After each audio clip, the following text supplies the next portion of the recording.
Rucker, right? So he really does Dishon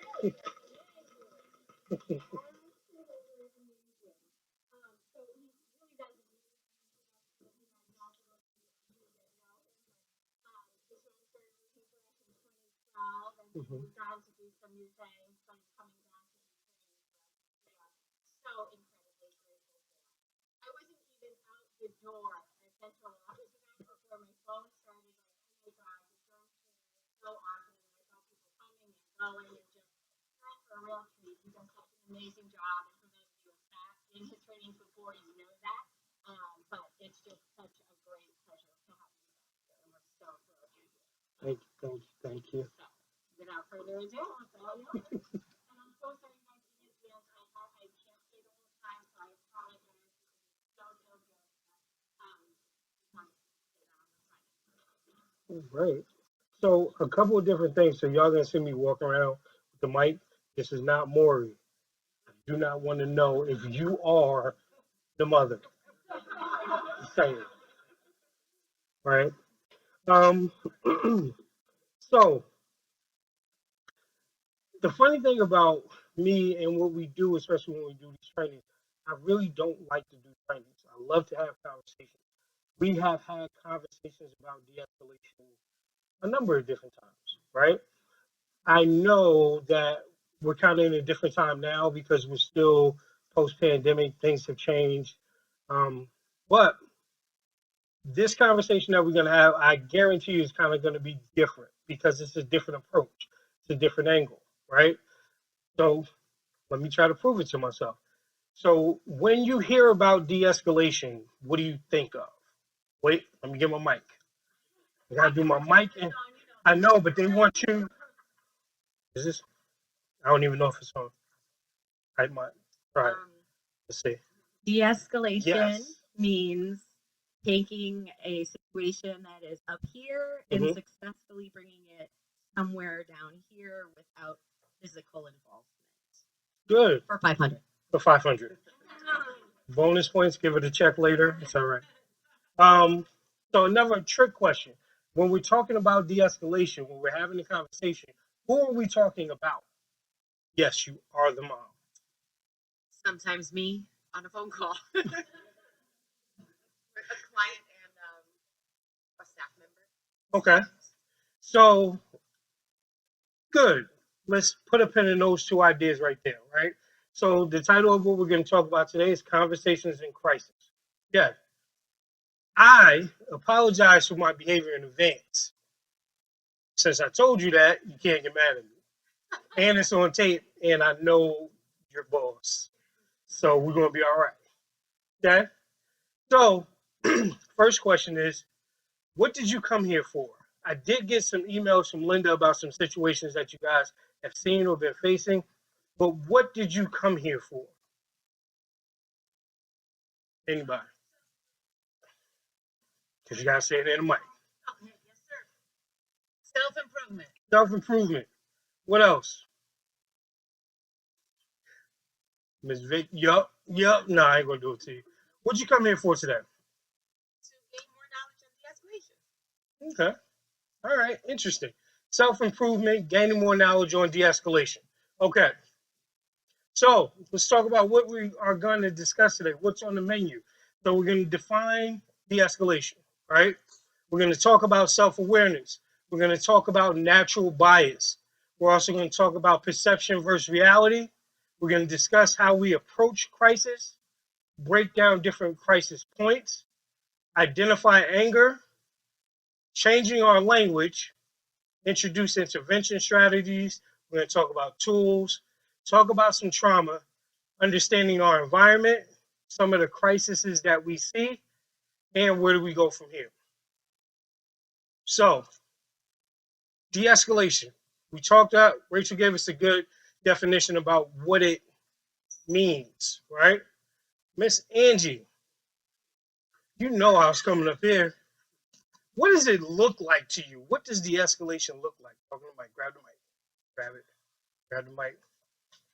You know when you at Sunday service, you know you ain't got no problem. Okay, so what does it look like? What does it look like? I'm going to use an example. Okay. When I was at Dishon. Okay. When Mm. this, and he slammed his Mhm. hand on the wall next to my face. Okay. I remained Mhm. My arms was to the side, and I just remained calm. Okay. So that's an actual incident that you had and what it looked like. Okay. Let's see. Mr. Fields, I'm going to have Miss Angie pass you the mic. What does de-escalation feel like when you're doing it? To me, To you. What does it it feel like? feels like you're able to help the client engage in a conversation to hear what's going on, right? Okay. From that person's perspective. Okay. All right, good. So we understand what it is, what it looks like in some senses, and what it can feel like, right? Okay. De-escalation defined: to shrink, to deflate, to minimize, and to modify. Why did I highlight modify?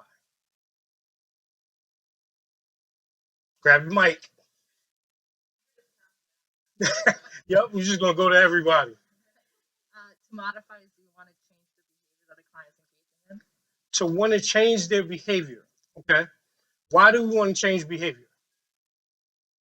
To have them calm down so they can think about their actions, or maybe think about the way they're communicating.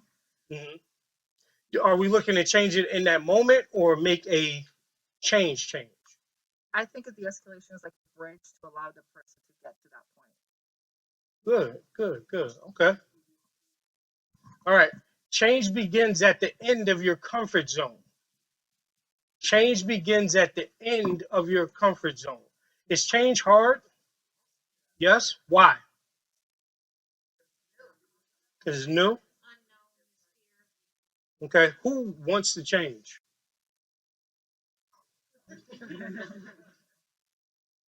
But even though we all secretly did what I did, right? Have you ever heard somebody say, I like what I like? I'm going to do it because this is what's comfortable to me. This is what I want to do, right? So those are people that are not really into change, right? So funny story. I saw an older woman in Walmart. She had to be with a guy that was either a son or a grandson or something like that. So she's in the aisle. Actually, let me rewind that. I got to make this statement too. So again, I apologize for my behavior in the beginning. So you're going to see a lot of cartoons and stuff in my presentation. Yes, I'm a big kid, right? You're going to hear a lot of food references. Don't worry, I'm not offended. It's big man season. So I just want to make sure y'all understand. All right, good. So she's in the aisle. She's looking for some chicken nuggets, right? So she's looking for the nuggets, and the guy says, hey, listen, look, these are the same ones you always get, but they're $2 cheaper.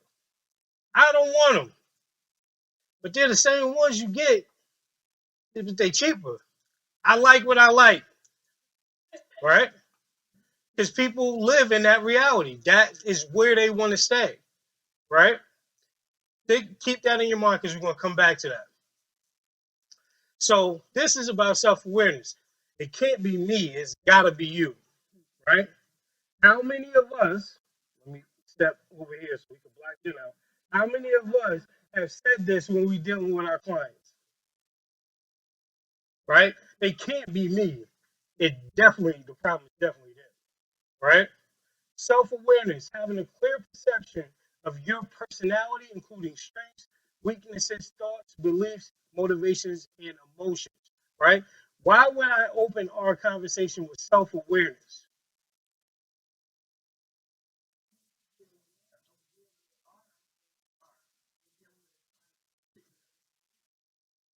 Good. Here's the thing about where we are in this conversation, right? And where we're going to start. I know people came here looking for answers of how you defend yourself against clients, situations. What should you do? I'm here to tell you that our conversation is going to be steeped in talking about you. Because one of the taglines that you hear in human services is the client is going to be the client, which to me tells me that they are very consistent in their behavior? Who is the inconsistent one? Because depending on what side of the bed I wake up on is depending on what you might get. Just like now, it's like 12:15, 12:20. I haven't eaten. It's big man season. I know we loving and funny, but I'm hangry. You might get a different presentation this afternoon.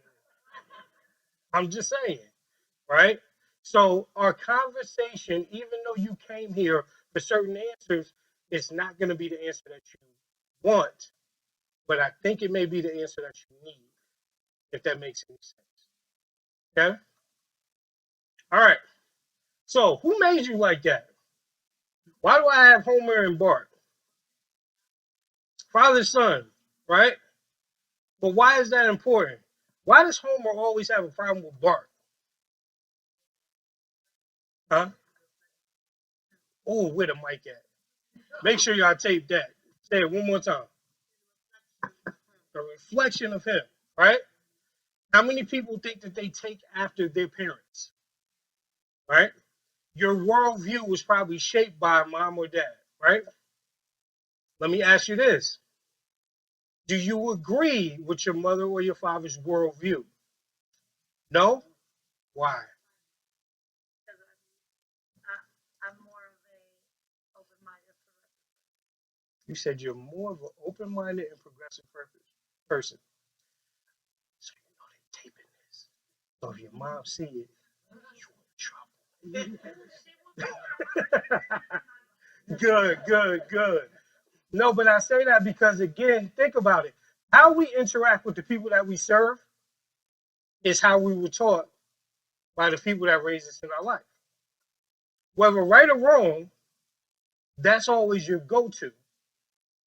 Well, my mom said this. But you know what? In 2021, post-pandemic, that may not work anymore. What you did in 2018 may not work in 2021, heading into 2022. I mean, things have changed. Think about where we are with COVID. Most of us have face masks on. We're walking around. How hard is it to really judge what somebody's taking in from what you're delivering if you can only see half their face? Not everybody is facially challenged like me. I'm facially challenged. You can see it. If I'm not with you, it's here, even with the mask, right? But some people aren't. So how do you know who you're reaching? Yeah. All right. Bias. Somebody read this for me.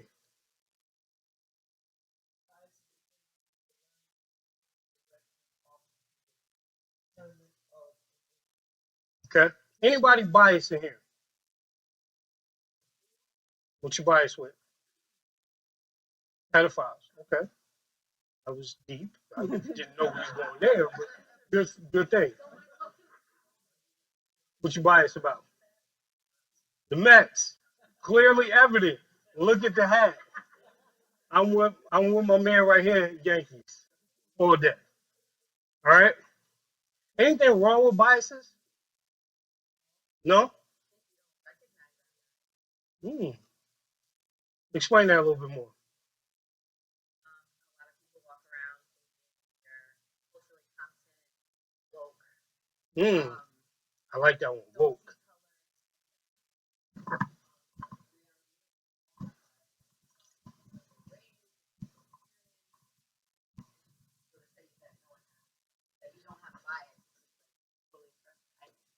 Okay, great. Human nature to be biased. Good. So, football fans, anybody, who's your team? Somebody give me some teams. Patriots. I feel sorry for you. Who else? Who? Packers. Packers. Steph, you see this? You see this, right? Then we're right. They are the best. End the discussion. So I'm biased too, right? I'm biased with big people. I think big people are the best thing this planet has ever created. Y'all need us. If y'all don't know, I'm here to tell you, you need us. I can prove this, Jen, scientifically, right? Jen just did it. She came in thinking about lunch. She said, Dishon, what do you want? She needs me. when you guys are hungry, don't front. You know who you at. Matt, you know they call you when it's lunchtime. We know all the best spots, right? We are great predictors of weather. When you're getting dressed, you might call your friend that's a big person. Is it hot outside? Is it cold? Wait, you sweating a little bit? Okay, I know what to do. Right? It's big man season. I'm here to tell you. I keep saying it, but I want you to understand because of my age. Right? Big man season goes from like late August all the way to May now. We have changed our dynamic. We are weatherproof. Right? So now we have evolved. Right? So now with that being said, you know it's winter month. You don't want to roll over with somebody your same size. Stop playing. You know you don't. So again, there's a natural bias I have, right? Here's another natural bias I experienced when I first came to work here at RMP and I went to CHS. Man, a lot of people in my family are in recovery too. Why can't these folks just get it right? I hated dealing with him when I was younger. He reminds me of my uncle. I don't know if I want to mess with them today. Natural biases. Again, how you were raised, what you were raised around, who you were raised around, who put stuff in your ear to make you think this is the way of thinking. It forms not only who you are, but again, and you'll keep hearing me saying this, how you serve. Okay? So bias. Mm-hmm. Absolutely. Mm-hmm. All right, so types of bias. There's confirmation bias, and then there's anchoring bias. So confirmation bias is others confirming what you feel. I think the Packers is the greatest team in the world. Let me ask Stephanie, who's the greatest team in the world? Green Bay Packers. I have a confirmed bias now, right? Anchoring bias, relying on the first piece of information to confirm your feeling, right? How many people in here like Panera? Panera, right? A lot of people anchored completely. And it's not just because I'm hungry, right? That's how bias works. How many times have you been in a conversation with a coworker, see a client come in and like, oh man, here come Matt. You know he crazy. And you say, yup, he crazy. But you probably haven't even had a conversation with Matt, right? All right, wash your face. This is always a tough part of the training because I get really good answers. Why is it important that we wash our face? Why? Oh, okay. Let me say, who is this with the SAT words? What is your name? Where are you from? Casey? Give me some. Give me some. What? You showing off in here. All right, washing your face. So I took this from, there was an excerpt of a sermon from T.D. Jakes, and he talked about the importance of washing your face, right? He said you must figuratively and literally wash your face multiple times a day because each encounter leaves something there that you need to clean before you go into the next encounter, right? Because if I don't wash my face, say I had a bad interaction with Jim, and I'm a counselor, okay, then just wasn't tired of it, right? Now, if I'm going to speak to Miss Benny, does she stand a chance? She could ask me the simplest thing. Hey, do you think you can give me a bus pass today? Bus pass? Now you see, I was trying to come over here and be serious. Now she started that. All right, Miss Jenny. See, see, see. No, but it can impact how we now do business, right? So it is very important that we wash our face. 4 questions, right? Now, do me a favor, read these for me.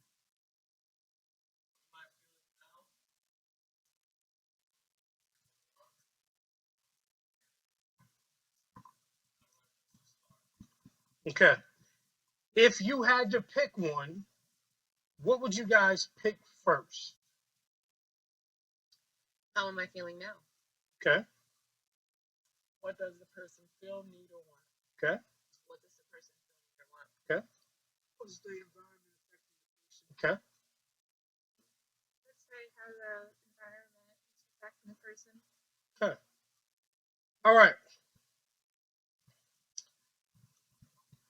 We are trained in this business to be counselors, to be helpers, to be fixers, right? So my grandmother is 94, right? She'll be up here couple days actually for Thanksgiving, right? Can't wait to see her. So I talk to her every day, right? She talks to my son every day. She talks to my mother 67 times a day, right? But what she says to all of us before she gets off the phone is she says, boy, remember, if you don't take care of yourself, you can't take care of nobody else.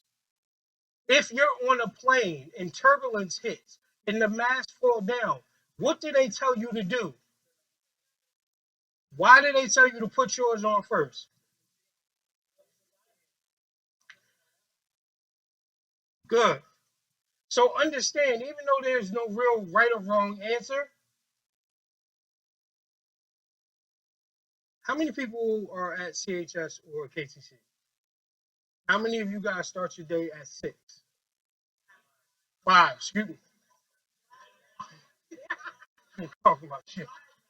5. That's all right. So at 5 o'clock in the morning, you starting your day, right? What if you walk outside and you have a flat tire? Now you don't walk outside, depending on where you live, 4:30, maybe 4:45. I don't know, right? What are you thinking on that drive into work? So after you have now fixed this tire, and now it's 4:58, and you know you're still 10 minutes away. What are you feeling? Man, you mad? Who you mad at? That tire? Wait, wait. Somebody said I'm mad at the tire. That don't make no sense. Y'all should not be mad at inanimate objects. All right, so you mad, right? And if you know methadone like I know, right? As soon as you get to the parking lot, you haven't even taken the key out. Hey, right? Are you the person to serve at that moment? Why? Because you're already frustrated, right? Now, here's the other thing. I'm going to block her out again. Do we still serve at that moment? Yes, you do. So here's the thing, if we're asking these questions, if I'm mad at the tire, right? Do I care what the person that's banging on my door want? Do I care what the environment is doing to them? How can I effectively respond? You cheated, you've been here before, stop doing it. Say you. No, right? Self-care is the biggest thing that we can do. Again, we are in different times. We are coming from almost 2 years where a year of that we were almost all in the house, right? Scared to come outside to talk to somebody, not understanding what people were thinking because of all the stuff that we have watched on TV that we can associate with de-escalation, right? It's different now. And the most important piece of this is you. So when I tell you that the answer that you were probably looking for won't be in this conversation, but the answer you need is because you are the most important piece of not only what goes on in your program, but how you serve and what your clients walk away with. Not what they do, how you respond, how you act, what you say.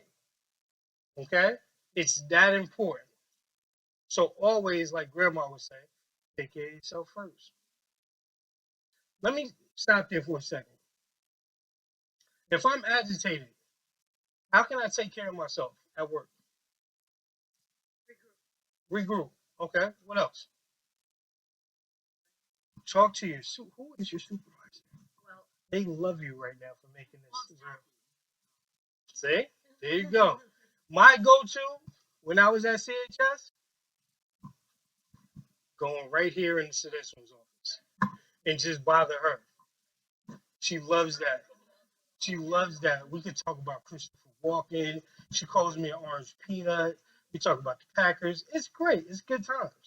But it's self-care. Because, shameful to say, what a lot of us do when we put that badge on, we think that we become superheroes. Used to have a slide in this presentation. I forgot to put it in. But pride defeats all superpowers. The fact that you think you can do it. And the fact that you try when you know you can't. It does more harm than good. Pride defeats all superpowers. Remember that. All right, this is called the stress model. So stress model starts off with baseline behavior. Then it goes to what they call a triggering event, escalation, outburst, and recovery, where people calm down, right? What's the most important part of this diagram? Pre-crisis? What is it? I was gonna say baseline behavior, but Baseline behavior?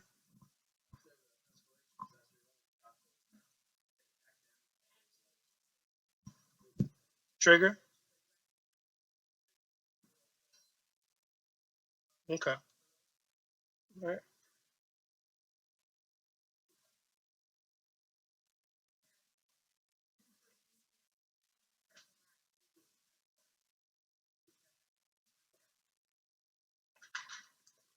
Okay. So let's do another experiment. The only time I'm gonna use you. If you answer, I promise you. Okay. Wait, coming back. Steph, yes. What do I look like when I'm happy?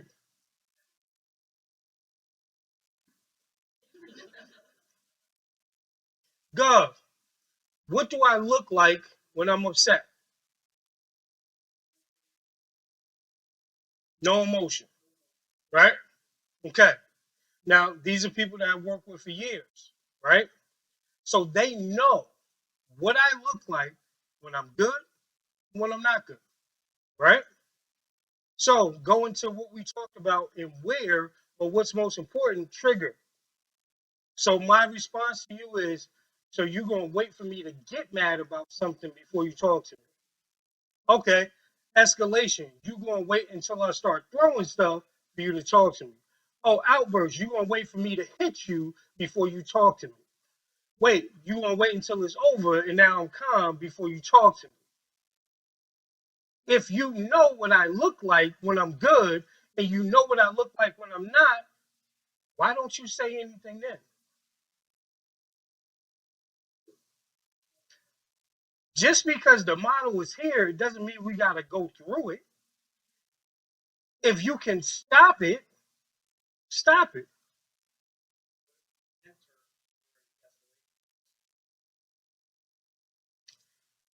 That's a good point. So one of the things that we're going to jump ahead to, so let's jump there now. If you enter during the escalation,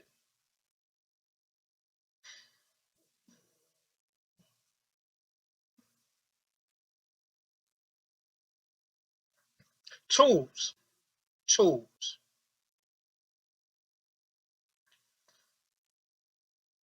What does that say?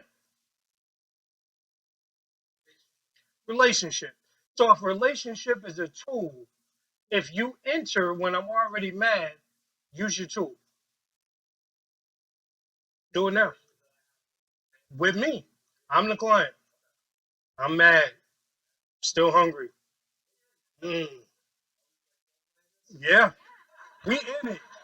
We are in it. And listen, and just so you know, It's on. Go ahead. We in it. I wanted lunch, and it's not here yet. That's the point. I didn't get lunch. You may add it. So I was trying to be good and get a salad, but now since I haven't eaten it, I want a burger. No, actually, you can order the burger now. No, not we. I'm not French. You.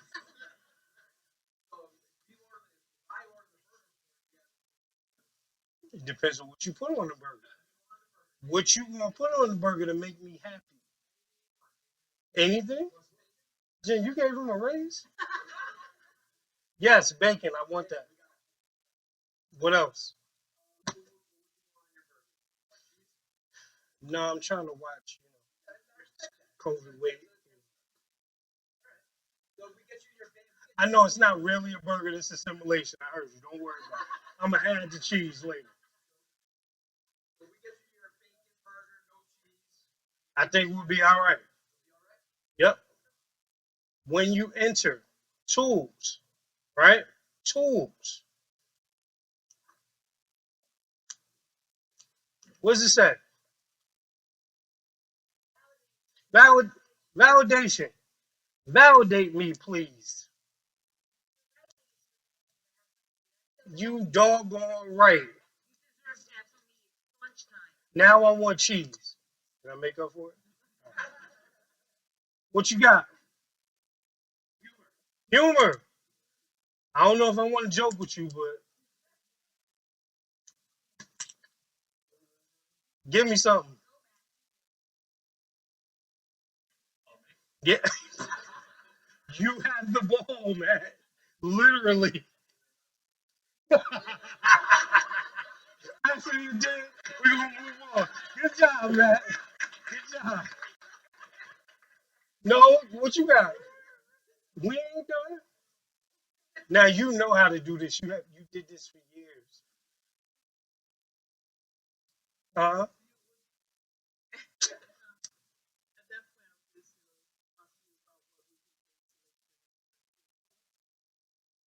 I know you're gonna make sure I eat. That's my boy. All right. What was also good about that empathy, if you guys picked up on it? Huh? Say it one more time. Tone. Tone of her voice is very different. So I'm gonna jump around a little bit because I think we need to. So, Mr. L, right? Believe you had sent the thing about somebody in the parking lot going off, right?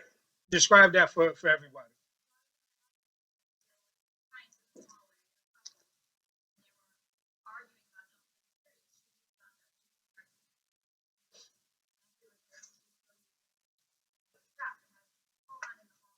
Mm-hmm.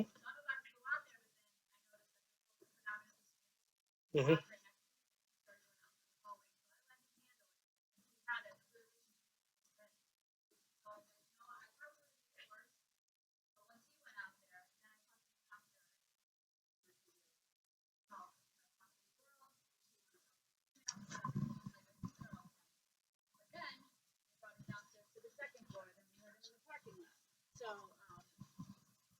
Sorry, I don't know if everybody heard everything. Anyway, Right. long story short, they didn't want us involved in their business, right? But it was getting to the point where he was getting so angry that he could have gotten violent, right, with her, and she wasn't stopping. She was going, going, going, going. So that's when Juan came out, and he just kind of tried to appease it a little bit. The man came in my office, just take a breather, let her go downstairs.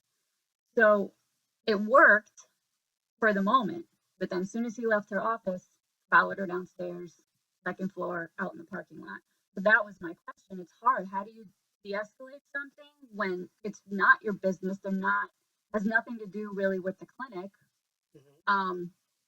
But you have to step in somehow without making it worse, right? So one of the things in reading that and now hearing it from you is from your perspective. And once you know, I think you made a great decision. I think you hearing one, that there was a language difference, and making that snap judgment and say, yeah, maybe my teammate should handle this was great, right? Juan was able to work Juan's magic and pull him in and kind of get them quiet for a while, right? They got back out into the parking lot and they started again. Here's the ebb and flow of what we do. If we were able to quiet the situation in our building, that's the goal. Because what you don't want to have it do is, because tempers and all that stuff is like dominoes. You hit one and then it goes down the row. So what you don't want to have happen is their argument sparks somebody else to do this, to do that. So the separation and then getting them back out the building is what you needed to do. In the parking lot, if you're worried about that, which could be, a situation, I think the only way that I would advise to approach something like that is like, hey, listen, I know y'all got something going on, but you're in the parking lot now, so you're outside, right? You don't want to make this a situation where the police have to come or whatever. This is your business. Do what you got to do, but let's do it off these grounds, right? Because again, the job that you wanted was just to control and address the matter inside the building. Once it's outside, in some senses, it's outside, right? Which brings me to another point. Yes, and I think there are other steps that you take with that. Just like we had a number of different situations at CHS where we knew people were under the influence, they got in the car and drove off. Like we went through the steps and we talked to the person, try to get them not to drive, find a ride. But then again, we have to let them know and we have to follow our steps too as mandated reporters. Hey, maybe you do need to give a call to the police department. Somebody just left our parking lot in that. But I would only do that as you talk to your supervisors. Follow the chain of command on what should happen next. But the point that I want to get to, what we're talking about is this. Dr. Van Zandt says, you are responsible for providing excellence while they're in your presence and not being tied to the outcome, right? What we miss because we care about what we do so much is that we feel that we have to fix every problem. I'm here to tell you that you guys are seed planters. You have never seen a farmer plant a seed and do this. They've never done it. You plant it, you move on. Even if it doesn't grow, your job is just to plant another one, right? Again, what you want to create is the relationship that they see some consistency. Just the fact that Juan was able to talk to them, bring them into the office, and give them whatever word he did is what they need to see. Because I'm sure what Juan did in that moment was tell them, listen, this isn't how you kind of go about it. This is only going to end this way. But it's about you just being able to plant that seed. There are always going to be structures and policies and procedures of every program that you should follow, especially in situations like that. But in terms of de-escalating something, once you have done your job inside the building, you've done your job. Okay? I have a pointer. Where was I at? Let's stay with tools for a second. So we always have a plan B tool set, right? So again, structuring, using the rules of the program, key. If you run out of answers, hey, I don't want to go to group today. I want to get those. It's in the computer. You got to do group today. But you know what? Because I know you don't want to do it, I'll go with you. I know it's Stephanie's group. She's crazy, but I'll sit next to you. All right. Right? Listening, using active listening skills. Sometimes our clients just want to vent. They don't even want you to fix it. They just want to get it out. Right? But we run into problems when they're getting it out and you say, well, maybe you could do this. Did you try that? And they're looking at you like, I was talking. You just cut me off. Right? Listening. Right? Directing. Again, providing clear and concrete instructions. You can do this. You can't do that. Right? Relating, using your relationship.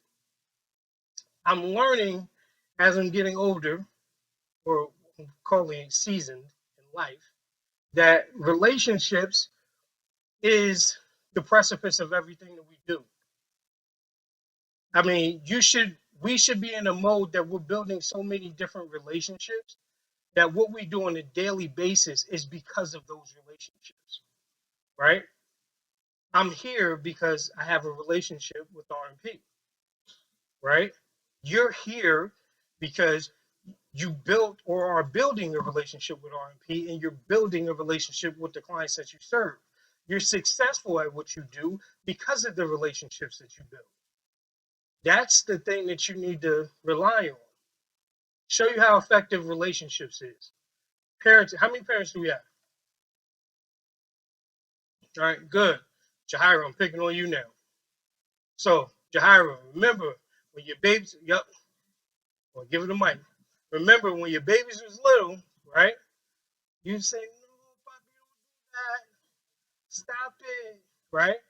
But then when they got like 5 or 6, you say, hey, listen, I told you, do it. 7, 8, 9, 10, you go, hey, look at the face, right? Exactly. But you grow from a teaching lesson to a 2-syllable word, hey, right? Because you spent time building that's what happens with our clients too. Every day we're building the relationship. We're spending time with the relationship. We're telling them, this is my expectation. What are yours? This is what I am going to go for. This is what I'm not. Right? Yeah. Relationship. Teaching, assisting, and creating a new plan of action. Jaira, you ain't get off yet. Keep that mic. Matter of fact, Jaira, have you ever been in a power struggle?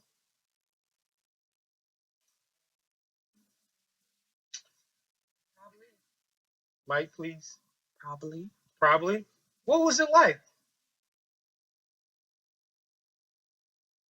What was the power struggle like? Okay.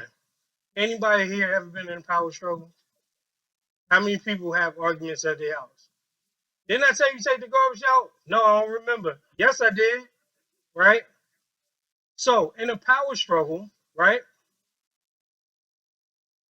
What's going on in the power struggle? What are we trying to do? Right? Okay.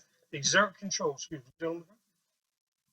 Exert control. Get your way, right? It's my way or the highway, right? What happens in a power struggle what happens if you're in an argument and the other person stops arguing? So now, Mr. Ray, I'm tired of you doing this, doing that, blah, blah, blah, blah, blah. So what happens in an argument if you do what you just did to me? You just ain't saying nothing. I'm gonna still argue for a little bit. I'm gonna be like, oh, so you're not talking to me? That's what we doing today? Okay. Right? But then it does stop because the energy exchange is gone. Right? I'm not gonna argue with myself. Right? How many people have had interactions with clients where they have said, you know what? This place makes me sick. I'm tired of y'all. I ain't coming back here tomorrow. Matter of fact, I'm leaving. I'm packing my stuff right now. Everybody's done that, right? Okay, I had a great one when I was working in Horizons, and it was one of the days when I did not answer the 4 questions well at all, right? And the client was like, you know what? I'm tired of this. Every time I come in here to hear you come wobbling down the hallway, I was like, wobble? It's like, hold up, man. Actually, you start pulling your pants up, like, hold up, man. Actually, right? And he was like, you know what? I'm gonna just leave. So I can tell on myself, technically you don't work here right now. So you know what I said? There's the door. And opened it. Yeah, I was bad. I'm sorry. Right? And you know what the client did? Nah, I'm gonna tell you something else. I was like, you just wanted to leave, right? Why did the client do that?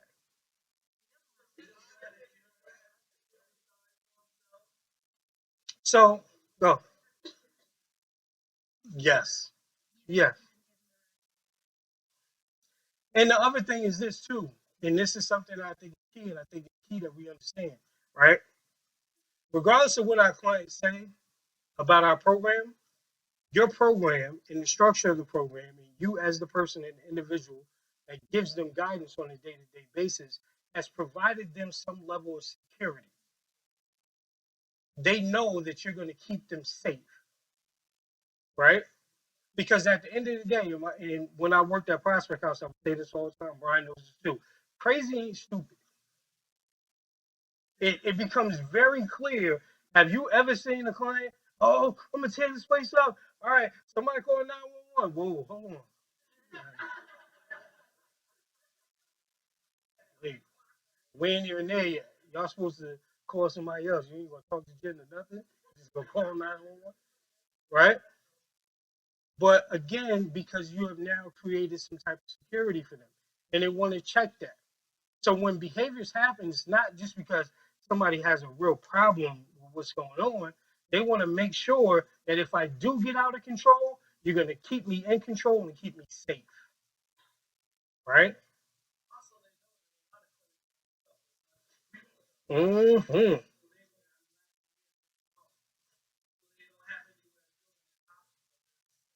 And you know what I just discovered? I actually discovered this in the first session this morning, right? For all intents and purposes, we all have in every program, and I've been at KTC, CHS, Horizons, Prospect House, Little First Step. Hey, okay.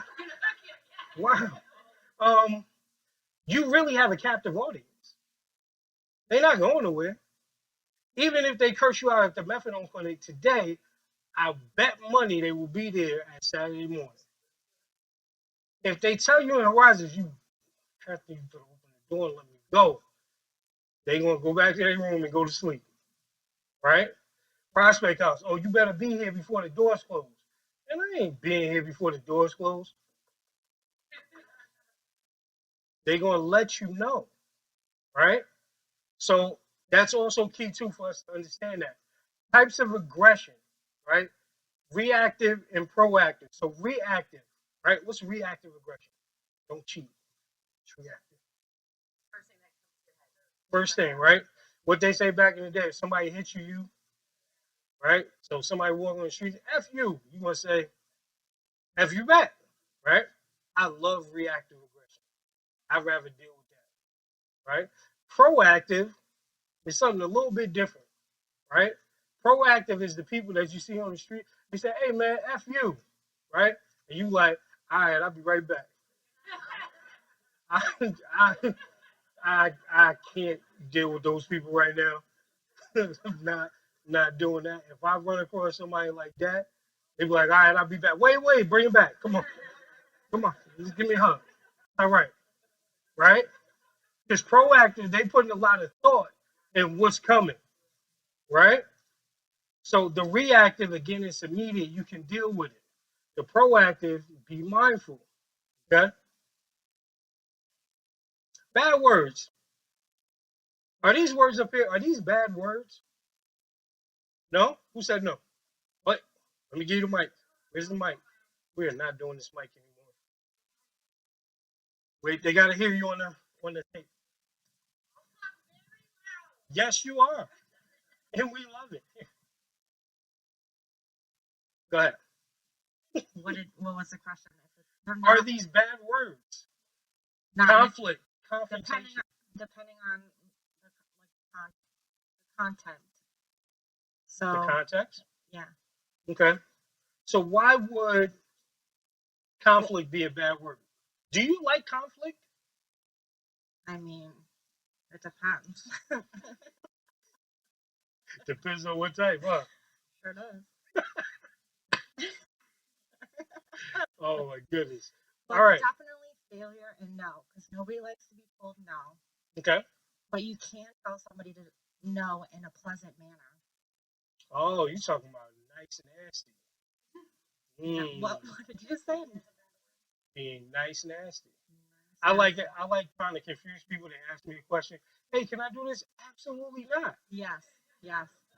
It's like if you're You gotta shake your head yes too. When you do it, it makes them crazy. I'm telling like you can confront someone, but without being threatening towards them. Like there's been plenty of times where clients have gotten upset that, like, I don't know, they had to go upstairs. That's like the biggest thing on the first floor was they had to go upstairs. Oh my goodness gracious, you have to go upstairs, right? And just even saying, hey, like, how are you today? Like just stopping their thought that they have to go upstairs. I confronted them, like, hey, stop your thought. And then by the time they were like, oh yeah, like I watched this or da da da da, then they were like halfway up the stairs. And they forget all about it. You know why these words are considered bad to the people that we serve? Because they come with no rationale, no reasoning, right? Most of us, like our parents, right? We don't use rationales. When somebody asks us why, we say, because I said so. But for our clients, that's difficult to process, right? But the reason I brought this to you guys is we have to learn to make these words mean something different. Confrontation and conflict is something that we should all seek. It's in the same line of feedback, right? Feedback is used to help us grow and continue to develop. Conflict and confrontation can do the same. Yes, ma'am.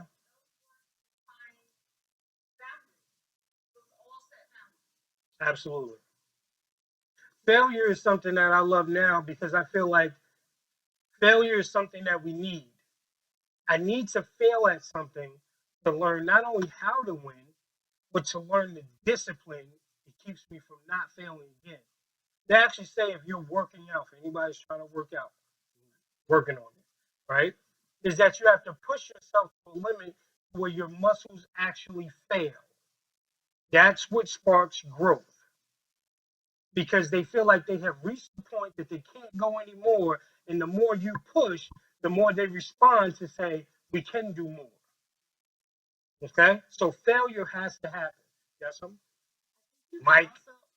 I think you can also reframe a lot of those words like failure. Like, okay, like I'm personally in recovery. Like, I failed at being a drug addict. You know, Great. Failure is not always a negative word. No, do you want to come get high with me? No, I don't. You're not being mean to them. You're not telling them something bad. You're just saying no. Like these words shouldn't have a negative connotation. Conflict, you should learn how to go through conflict, whether it's with a friend, a coworker, a partner, whoever, be able to go through a conflict and be able to get past it without relapsing. Yes. You know what these words do? These words make you think about change. They make you think about change and how important change is, right? All right. So we got those words. Ha! This is probably one of my favorite slides of all time. This is emotional communication, right? So let's think about 100% pie, right? So everybody sees the mad face, right? And then what's the percentage under that? 55%, right? How many people here are facially challenged? Steph, you better raise your hand. Right? Facially challenged. You want to know with me, all right? You're going to know. So, has anybody ever had an encounter with somebody where they said, hey, let me, oh, never mind, I'm straight. Hey, Gov, you good over there? Right? Has anybody ever done that to you? Because what you communicated here said you better back up. Right? Okay. 38%. It's called tone of voice. Right?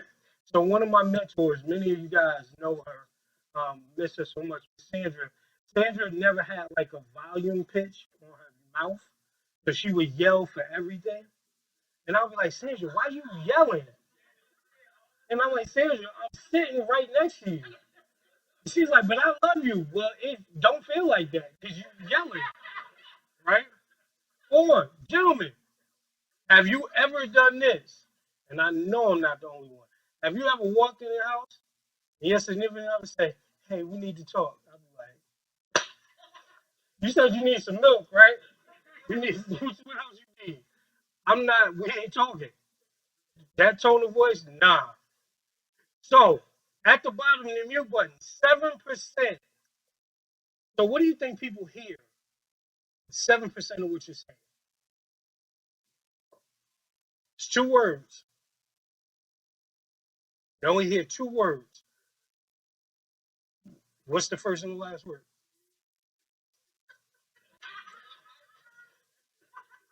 The first and the last word usually is either yes or. So all this stuff that we do, and I'm not, talking about anybody because I did it. I would try to put on like these wonderful one-on-one sessions. I did like motivation, answered all their questions. I was like, listen, man, I'm gonna give you. I used to give them snacks. I know it's a bribe. Don't talk about that. I used to give them snacks and stuff and say, didn't you learn something today? They'd be like, nah, man, I see you tomorrow. Because they're only looking for yes or no. So imagine out of that 100%, 7% is on your actual words. Your face and your tone of voice. Like, my mother was the best at tone of voice because, like, my best friend, his mom was a yeller. So when she yelled, you about to get it. My mother, I'm glad she ain't come today, but she was like queen of torture. She would like lean over, get you, get on. Like, just whoop me now. I take it. Tone of voice. So it's key.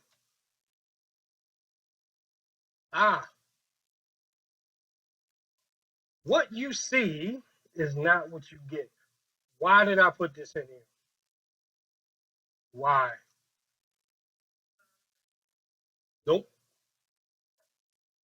Think a little bit less. We're not put the mic. Who got the mic off? What you see is not what you get.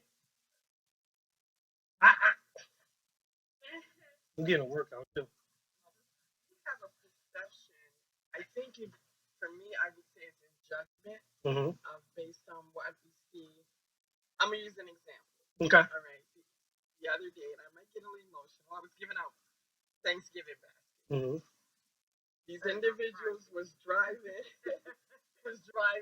next to me, and I had just gotten a call from someone saying they didn't need the basket. So I looked over and I saw this couple, and their faces were red. If I would have assumed that they were active. Okay. I rolled my window down and I said, "Would you like a Thanksgiving basket?" And they said to me, "Yes." Drove around the corner, gave them the basket. The lady was like, "Oh, you have no idea, really." The sad part of the story is the lady's daughter had just committed suicide. And her daughter was a nurse. So in turn, I want to pray with them or whatever. But I'm saying if I would have looked at what I thought I saw, I would have kept going past it. Good. I like that. So let me add to that. So what do we see in the picture? Miss Jen, what do we see in this picture? A lion. So the kitten is looking in the mirror and seeing himself as a lion, right? Do we ever look at our clients and assume that they know what we're talking about, how to process the information that we're given, right?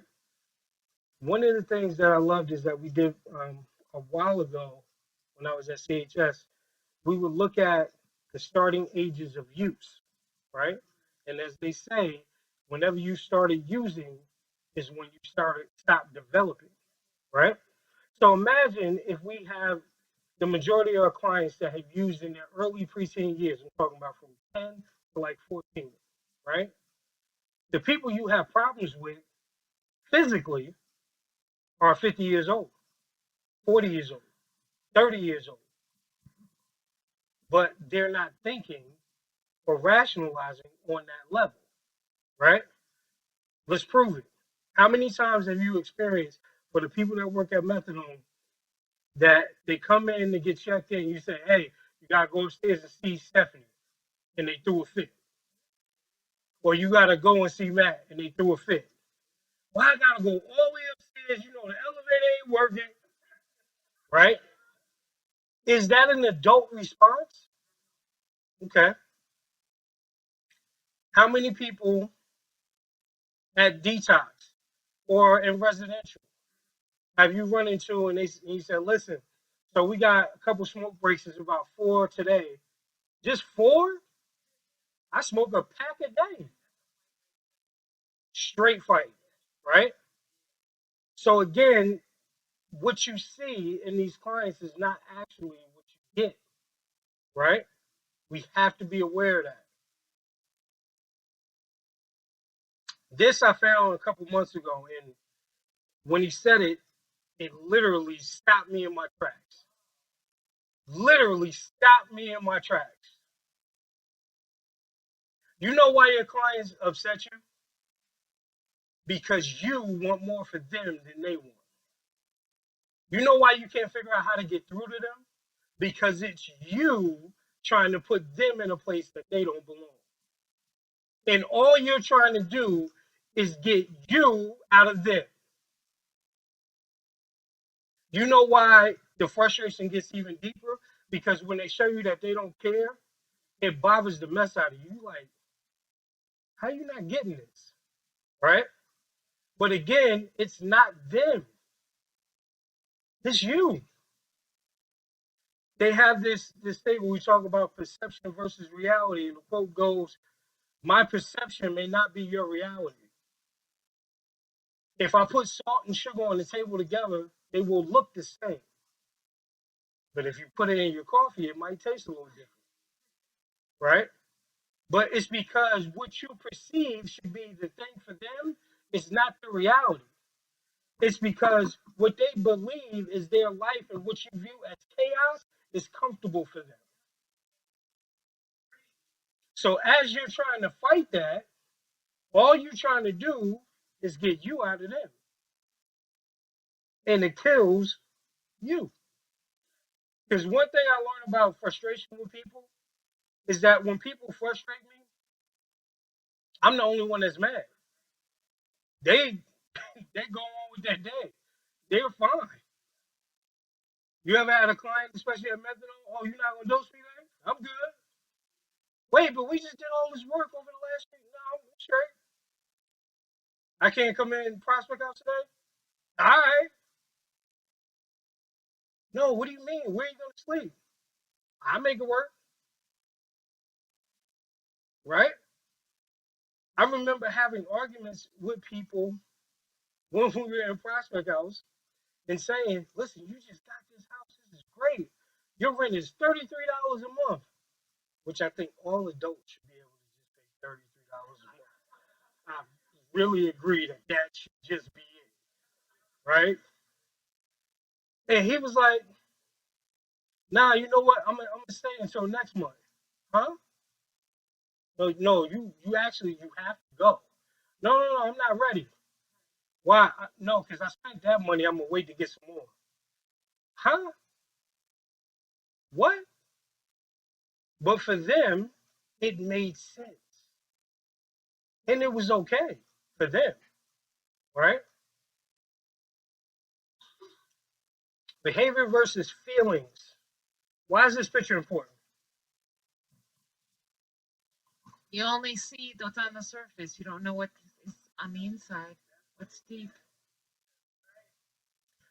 Anybody watch the movie Titanic? Loved it, right? Everybody seen it? It was kind of funny too. I know, don't judge me. It was. So my favorite scene in the movie was when the two midshipmen were in the bow of the boat. And they were like, "Wait, you see the iceberg?" And the other guy was like, "Yeah." It's like, let's go tell the captain. He's running through the boat, gets up to the captain, right? Captain, he says, Captain, the iceberg. Captain grabs the binoculars, says, son, you know how big this boat is? And pushes the throttle forward, right? Titanic. Next thing you know, people on tables, it's people like, right? But you said the boat was big enough because you weren't judging who was at the bottom, right? How many people have clients that they just cuss like sailors, right? Leave me the F alone. I'm tired of this stuff. Nobody ever listens to me. You're a jerk. You fat. Blah, blah, blah. Right? They do it. And we pay attention to all those negative phrases. But in the middle of that, they said, no one ever listens to me. And then threw another curse word. But the point was, no one ever listens to me. All behavior has meaning. Right? All of it. No matter what it is. All right, what's the tool? Somebody read this for me. Miss Jen, you want to do that? What's a tool? Tool, a device held in the hand used to carry out a particular function. All right. So we already talked about tools and we used some. Matt was great with his humor. It was awesome. Right? So we know those. We talked about our Plan B tools. We got them. Right? Trauma. What is trauma? Trauma is a deeply distressing or disturbing experience. Right? Have our clients experienced trauma? Okay. Good. What's traumatic about where you work? Who works? Catherine.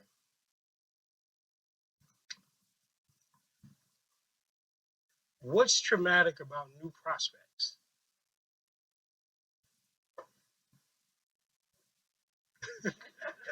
Look, she's trying to figure out. Wait, should I say this part?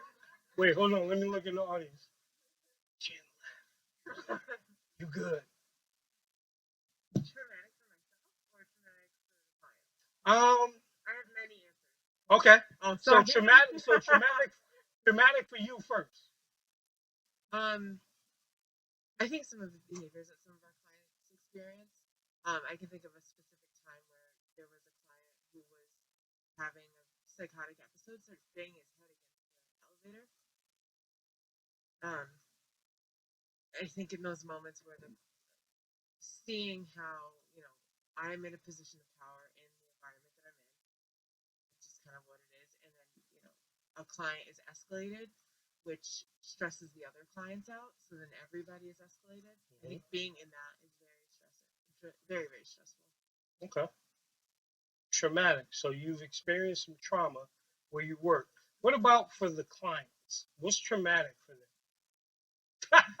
I like that. Hand it off. I think if somebody witnesses it. So, for example, when I was on New Prospects, we had a female client that just recently lost her house to a fire.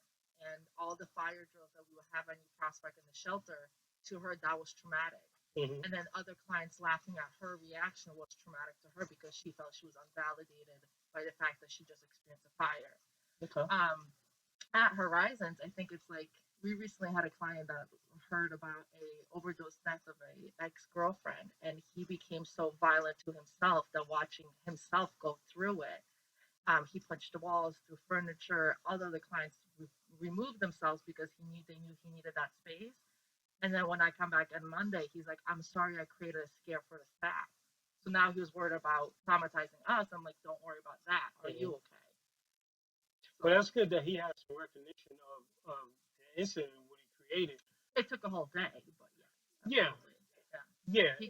And typically it will. So when our clients go through that,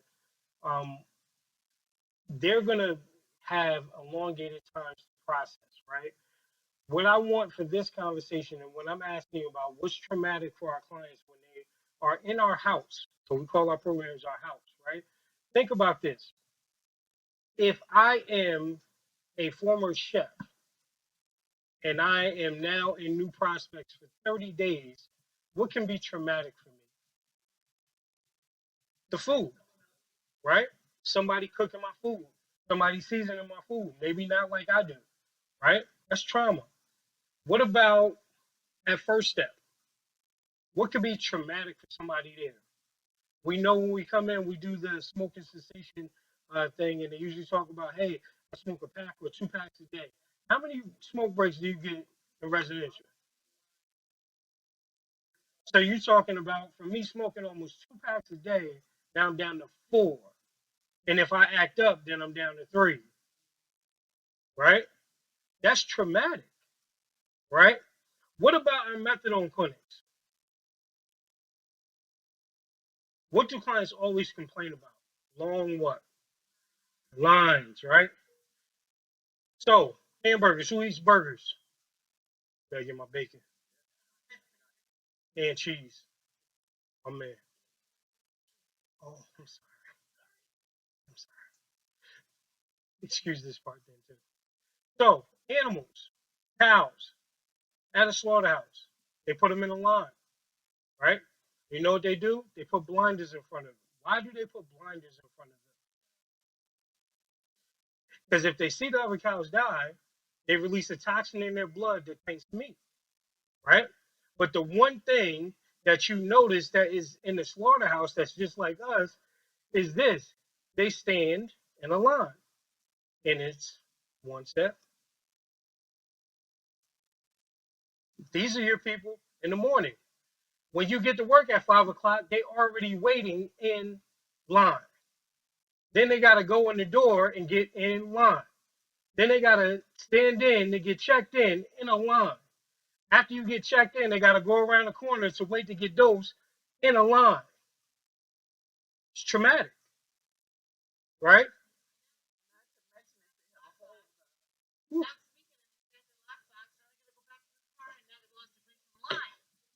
And that line is something else.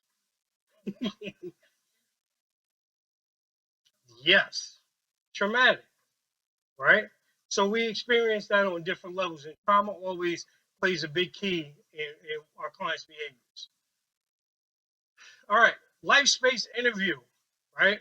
Let's look at this real quick. Have anybody in here ever done this? Have you ever conducted a life space interview? Raise your hand if you have. Yes. Okay. Anybody else? But Ray, you already lying. You lying. You know you do this every day. Every day. Right? So nobody else has done this? No? You done it? Sure. Miss Angie, what you eat last night? What you cook, matter of fact? You ain't cook? Real okay, so what'd you eat? Sandwich from deli, how was it? What you get? You know I'm gonna bother you with this because at the end I really want some fried. No, I'm just saying at the end I really want to try to coach you into frying some fish today. So I got a whole goal with this. On multi-grain. Let me find out, Miss Angie. Why'd you only eat half of it? So when you want to have the bad food, you only eat half of the real food. That's what you're saying. Can I get some fish, please? Later? Tomorrow? Next week? Maybe? Damn it. I tried it. But life space interview. We didn't have to isolate because y'all nosy. So, y'all was gonna hear it anyway. Explore. What did you have to eat last night? Did you cook? What'd you have? No, I had the turkey and cheese on multi-grain, lettuce, tomato, cheese. Right? But I only ate half of it. Why? Because I wanted to eat my chips. So when you want to eat the bad stuff, connecting feelings to behavior, you only eat half of the sandwich. Right? Okay, can I get you to make something else next time? Maybe tomorrow, next week. I'm serious about this though. But it's a conversation. When we talk about things like this for de-escalation, these aren't things to naturally put you in a clinical role. This is just about talking to somebody. Y'all do this with your friends all the time. All the time. You conduct life space interviews every day. Multiple. Right? I think we talked a little bit about crisis that we see. I'm looking. That mic is killing me. Oh, we good. Oh no, I ain't going to that yet. Actually, you know what? Let's go to that. All right.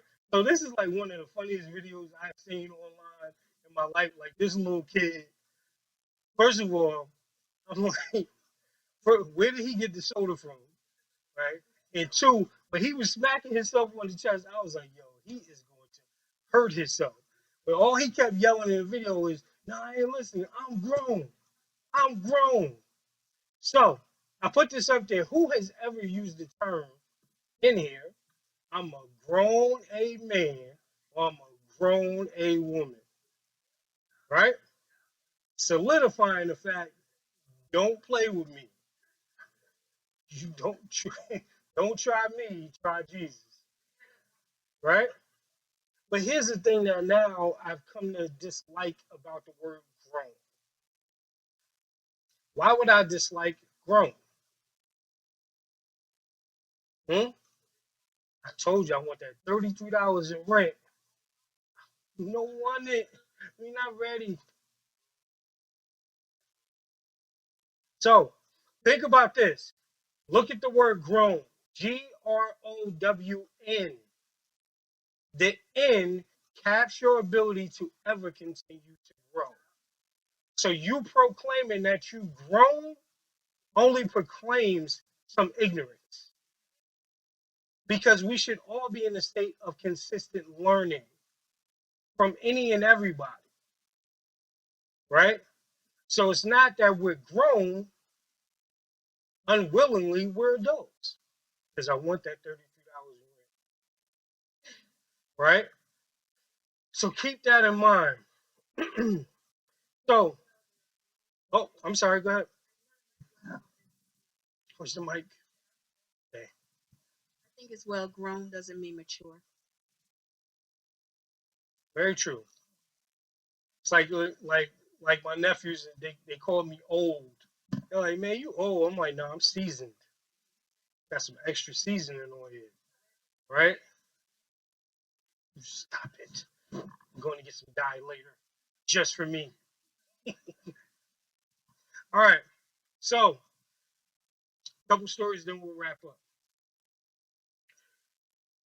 So, anybody ever seen the movie Troy? So Troy is a movie about Greek mythology, and it has to do with the character Achilles, right? So Achilles was a powerful warrior, right? Back in those days, how they conquered empires and took land is that you present yourself to the other king, and your tribe would have to fight their tribe, or you could say, I got a guy, just one guy. You give me your best, let him fight, and whoever wins, that's what it is. And Achilles was, by legend standards, undefeated. Anybody he went up against, he killed him, and they took land. But as he continued to go on his path, he told everybody, he said, listen, we got enough land. I'm good. I don't want to fight no more. But the emperor said, listen, I got 2 more for you. That's it. He's like, nah, I really don't want to do this no more, right? So the emperor goes to conquer this land, and the king that meets him does what nobody else has done. He says, I got a guy too. So I want my guy against your guy, right? So the king says, all right, go get Achilles. He calls him. He doesn't respond. Calls him again. Doesn't respond. One of the guys walks up on the side of him. He ain't here. He's like, where he at? He said, back at camp. He said, go get him. So they go get him. He's asleep. He said, the king wants you. He has another battle for you. He said, tell him I'll be there in the morning. He said, it is morning. He said, all right. So he starts getting dressed. So the guy says to him, he said, listen, this dude, I saw him. I don't think you want to do this one. Like, we should all fight together, right? Achilles doesn't say a word, right? He gets to the battleground. The guy is there. He's beating his chest because it took him a long time to get there. He's like, no, I'm going to beat you. And if you saw the movie, this guy was probably about 6'5", maybe 260 or something. Brad Pitt is small, right? Battle begins. 30 seconds is over, right? Achilles goes back to camp and he said, why are you never scared? Like when you go into these battles, right? He said, why you don't think anybody's ever going to beat you? And he said, I do it because I want what all men want. And that's to be successful. That's to be the best. I want what they want. He said, but what makes me different is when it gets hard in the fight, I start to want it more. Because sometimes we're okay with being good. That's all right. When we meet adversity, I'm straight. I'm good enough. I don't want any more. But what separated Achilles is he said, when it gets tough, I want more. Right? So I say that to say, it's important that during our time, that even though we know what our best is, we try to reach for more. Because we can. Because we should. Because it serves the greater purpose. Not only for us, but for the people, again, like I said earlier, that we serve. Right? We have this opportunity to work this job to be of service. Right? We may be frustrated by a lot of it, but what goes on. But again, think of the opportunity that you have to pour into somebody when they have nothing, when they've seen nothing, when they've never known love or compassion or consistency from anyone. And you have that opportunity to give back. Not only does it make you better, but it makes your surrounding community better. Because if you're good, they're going to be great. So again, do more because you can do more. Right? If you're good, we should all be working to become great. If we feel like we're great, we should be working to become phenomenal. The thing that connects all of that is commitment.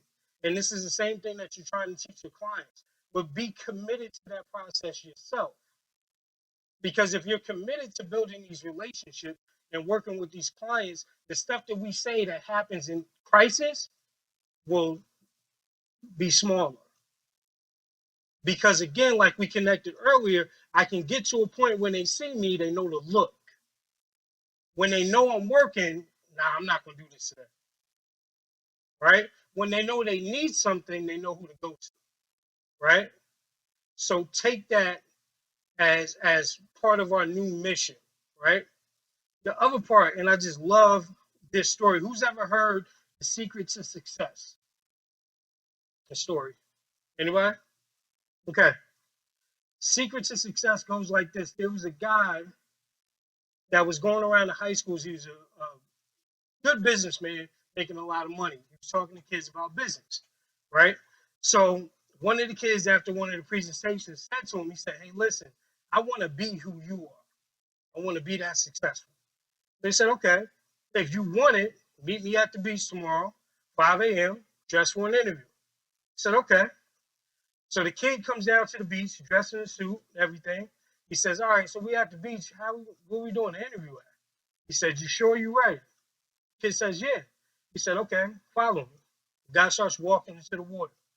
So he tells the kid, keep coming. The kid is like, wait, my mom just bought me this. Like, we might take it back. I don't know. Right? So he keeps coming. Water gets up to his knees. He says, keep coming. It gets up to his hips. He says, keep coming. As soon as it gets up to his chin, the guy grabs his head, holds him underwater. The kid is struggling and everything. He wants to breathe. Right? The guy finally lets him up. They swim back to the shore. So the kid's bugging out. What'd you do? You're supposed to be teaching me something. He said, I did. He said, what did you teach me? He said, if you want success as bad as you just wanted to breathe, what could stop you? If you want success as bad as you just wanted to breathe, what could stop you? Could you imagine if you told your clients to use your superpowers for good? You knew if you was trying to get it and Jesus himself came down, you'd be like, I'll be right back. Imagine if they had that focus for good. Imagine if they had that tenacity and consistency for something positive, to be that successful, to dare to be great. What could they do? right? So keep that in mind. Thank you, ladies and gentlemen. I appreciate your time.